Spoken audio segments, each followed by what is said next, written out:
Good evening, good day, or good afternoon, whatever time of day it is for you. Hi, how are you? So today, I am going to do something that was requested by my mom, and I feel like a lot of people out there could definitely benefit from, is a quick, easy, how to do your eye makeup tutorial. And I am going to show you all how to do this by going into a very easy, very neutral palette, the Going Coconuts palette by ColourPop. Whoops. This is $12, and it's a great price for what you get. It is a beautiful, a beautiful neutral palette. You've got your warm tones, you've got a warm tone red here, but the rest of it's kind of cool tone, and your shimmers in the middle. It makes it very easy to work with, especially, like I said, for beginners.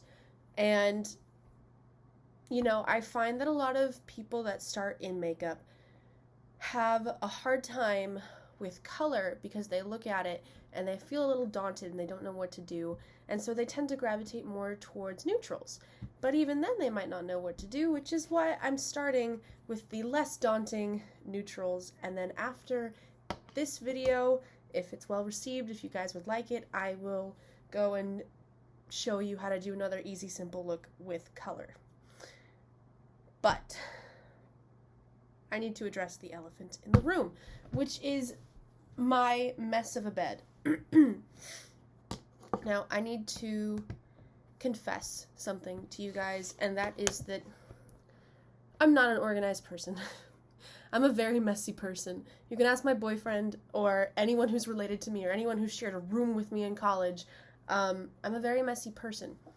Now, the more stressed I am, or the more that's going on with my life, the less care, the less energy, the less effort, ability, if you will, I have to make my bed for you guys so that I at least seem like I'm an organized person. Also, it's almost March when I'm filming this, and I still got my snowflakes up. So, we're in the middle of midterms. As you can see, I'm not together right now. I've got laundry. I got a pile of laundry that I need to put away right there. I've got some palettes on that bed. You don't even want to see my floor right now. It's covered in clothes and an unpacked suitcase from about a week ago.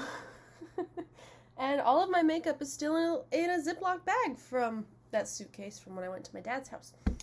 So that's just me letting you guys know from now on I'm not going to address if my room is clean or not, or if my bed is made or not. If you see that it's not, just know I'm going through it. There's a lot happening. Okay. Now, before I forget, please don't forget to like, comment, share, subscribe, and click that little notification bell if you would like a notification for when I upload a video. Let's get into this. Now, one of the reasons that I'm also starting with a ColourPop palette is because it is a brand that I would recommend to anyone starting out in makeup, because their makeup is affordable, and most of it, there have been a few duds, most of it is great quality for what you're getting. Like, the ColourPop Shimmer formula has not been beaten by anything that I've tried so far. So I would definitely, if you're getting into makeup and you want a palette, an everyday palette, or maybe just an everyday shadow, or just something to work with, I would definitely recommend them because they are very user-friendly. They blend like a dream. It's wonderful. Now, let me actually get into this makeup. Whenever you do your makeup, you have to put, well, you don't have to, but it's very much recommended to put a primer. You put on a face primer, you put on an eye primer, and that may sound like, what is that to you? But basically what it is it protects your skin from getting wrinkles and stuff like that from wearing makeup on top of just bare skin, but it also can help lock in moisture, or it can help make your skin less oily, and it helps retain color from what you put on your face. And the way that I think about it is, when you paint a house or a room, you always put down a paint primer before putting the regular color on top, like I did with these purple walls. And that's the same with makeup. You put on a primer before you put all the color on and have fun with it. There are many eye primers out there. There are great affordable ones. There are great expensive ones if that's your taste. I am going into the Too Faced 24-hour Shadow Insurance, which I got for Christmas, but you don't have to use this one. Just find one that works for you. With this one, if you're looking to try this one, I take what I consider a pea-sized amount, that small little itty-bitty bit. I wouldn't actually know what a pea-sized amount is because I'm allergic to peas, so I've never held one before. But so I do a little dab there, a little dab there, and then I just gently kind of rub it all over my lid up to my brow bone. Another thing for getting into makeup that you're going to want to have is eyeshadow brushes. Now, yes, you can use your fingers for eyeshadow, but it's harder to blend out things on your eyes with your fingers, so for a lot of shades, I would recommend using a brush. Now, the brushes that I would recommend are these. And I will go in order while doing my makeup of each one and what they do and why I would get it for which shade and which step. So don't worry about that. But now that we have primed our eyes, going into that palette, I'm going to take my e.l.f. eye contour brush. It is a kind of densely packed brush, but a little bit wide, and it will get your color there right above that crease right where you need it. I am going to go into this shade Lovely Bunch right here, taking that eye contour brush. And you don't have to swirl it around a little bit. I tend to just press in so that I don't kick up too much product, and then that's a lot of product that I'm not going to use now because there's all that dust and I'm going to blow that off. Anyways, I tap it on my desk before I put it on my eyes to make sure there's no fallout. And fallout is where you put your makeup on your eye, some of it falls down onto the bags of your eyes, which can be a bit of a problem depending on how you do your makeup, and it's a little bit of a hassle trying to get rid of. So that's what I do. So I take that brush, which has that product on it now, and I take that this is my brow bone right here. Can you hear that? That's my brow bone. I take that right under and then right kind of up to my brow bone. And that's called your transition, because it is the transition from any lighter colors that you're going to put here or up here or wherever to the darker shades that you will end up putting in this corner here. So I just go back and forth like that if I need to. Sometimes I don't. Sometimes one swipe is good. I like to go back and forth just in case to make sure that any pigment that is still left on this brush is gone. Going back into that shade Lovely Bunch again. Now, you don't have to do it with this palette. You can follow along with any palette, any neutral shadows that you have. You don't have to use the same ones that I do, but I'm just using a neutral palette that I own to help, that's easy to work with to show you guys. So doing the same on this eye. This eye's a little red today. It has been a little red for a while. Every day that I've been waking up, it's actually been getting like swollen and red. I'm not quite sure why. Something's going on with my immune system and something's going on with my eczema, so I'm being very gentle with this one today. There's that. Now that's on my eye, and I stop with the color in that wide little semicircle that I do right here. Because, you know, that's where that kind of triangle-y part of your eye stops. Now that that's there, I grab a new brush. This is my e.l.f. crease brush. You will find that I am going to use a lot of e.l.f. brushes in this tutorial because they are actually really good quality for a very cheap price, like $3. maybe 2. So this is a crease brush because it's the same. Let me grab my other one. They're both densely packed, but this one is smaller, as in it's thinner, for more fine detailing, because the colors that you use with your crease brush will go right as this like little kind of triangle right here, and you don't want a bigger brush for that because it's harder to control where that color is going to go, so you get a smaller, finer brush for it. So going into Going Coconuts, I can open this. Oh my gosh, there we go. I am going to go into this shade right here, get cracking.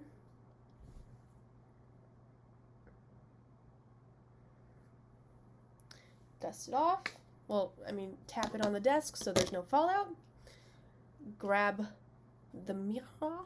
If you hear a ding come across the screen, that is because my boyfriend is trying to coordinate when we are going to fall asleep together on FaceTime tonight. Anyways, so grabbing that more densely packed brush with that color on it, I'm going to bring you closer so you can see what I'm doing, but I'm going to have this mirror right here.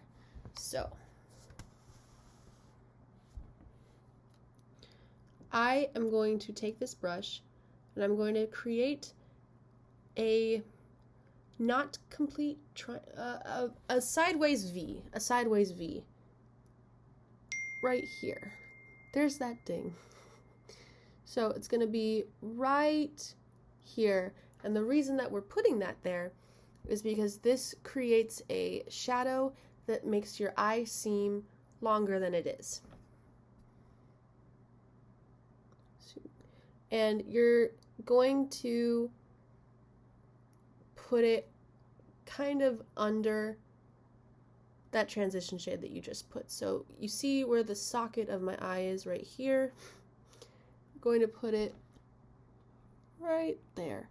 Now again, everyone's eye shape is different, so this might not work for your eye shape, but for mine, which is kind of hooded, this is how it works for me, and this is how I learned how to do makeup. So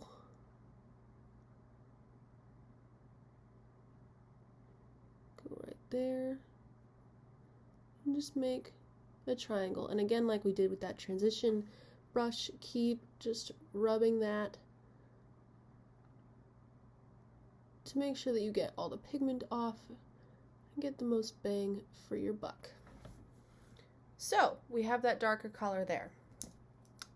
Now what? Well, now the way I do my makeup, I'm gonna go put it on my other eye before I even think about blending it out. Okay, you guys, I am back. So now the next step is to take a blending brush. And a blending brush is a brush that tends to be a lot fluffier. It's still an eye brush. They can be tapered at the top or they can be a little more rounded, but they're fluffier and they are made for making sure that these colors don't seem so starkly contrasted against each other. They help blend the colors together so that it's more of like this brown fading into that brown instead of brown, you know? So this is my blending brush. This is from NYX. The name of it has been rubbed off. I've had it for so long. This is a great blending brush. It's very soft. It blends things easily. And yeah, so the way that you blend is you take this brush and you just move in circles back and forth in the area that you want to be blended. So let me show you. Getting close again. Taking this blending brush and putting it right at the start of that V and just doing small little circles, moving up and then moving over to where we are, sometimes doing a little back and forth, little swishes. Generally, that is the motion that we do. And you don't have to do that for very long. depending on the shade. With these shades, you don't have to do it for very long. It just makes sure that it's less harsh of a line. You see how that's very harsh, and now that seems softer and more put together, more natural. Now doing the same on the other side. The next part is my personal favorite of doing your eye makeup. Of all of makeup, eye makeup is my favorite to do, but this is my favorite part of my favorite part, if that makes sense. And that is the shimmer. Now, you can go many ways with this shimmer. You can do whatever shimmer color you would like. You can do 2, you could do 3, you could do whatever. But since we are keeping this simple, we are going to do 1. We are going to go into this shade, Da Coco. I know it looks darker in the pan right now and it looks daunting, but I promise you it's not that bad. Now there are 2 ways that you can do this. You can take your finger and rub it on the shade and put it on your eyelid if you are comfortable with that, but not everyone's comfortable with putting their fingers on their eyes. So I would recommend another e.l.f. brush, you guys, the e.l.f. Eyeshadow C brush, which is another densely packed brush, but the bristles have been flattened, you see? So it's like they took this brush and then they went with it, you know? And it's kind of tapered at the top, and with this brush you could do the same as your finger, although your finger tends to work better with shimmers, and I'm not quite sure why. Maybe it's the oils, maybe it's the ridges on your fingerprint, I'm not quite sure. But I will do 1 of each on each eye just to show you. So I'll start with the brush, going into that shade Da Coco. And you really don't need much. Maybe 1-2 swipes. This is going to be the brush eye. You just take in that space that you created right here that has no color yet, you just put it right there. Notice how that's just a gold, a light gold instead of that dark brown that we thought it was. Sometimes I like to bring my shimmer up to where that transition was, the very beginning of the transition, just so my eye seems shimmerier, but you don't have to. It's your makeup. Now I'm going to go in with my finger in Da Coco, and I usually like using my index finger, but whatever finger you prefer. There that is. And with this, I'm not going to rub it on at all. I'm going to be very gentle, and I'm just going to do light taps. Specifically because this eye is in trouble right now, but... And you take the shimmer all the way till you get to just right here, this little corner of your eye, because that's the darker part now. And you want that part to be darker so that your eye seems more, well, not more dramatic, but more elongated. And when you put shimmer, bright shimmer over that, it kind of undoes all the work we just did. So this side seems, to me, a lot more dramatic because of the way that your finger picks up the shimmer than this side. This side seems softer. Okay, you guys, I am back. This is the finished look. All I did was my regular face makeup and put some mascara on. But yeah, that is a quick, easy, simple, everyday eyeshadow look for people who are getting into makeup, or for people who have been into makeup for a while but just don't quite know how to get started with eyeshadow. There you have it, folks. I hope you enjoy this. Please let me know if you would like another version of this tutorial but with colorful makeup, because, you know, if you want to start getting into colorful shadows and playing around with those and break out of your neutral comfort zone, you know, those are always a ton of fun. I have so much fun with colorful shadows, and I know that you will too. So anyways, thank you so much for joining me. I hope you all have a wonderful day. Mwah. Bye.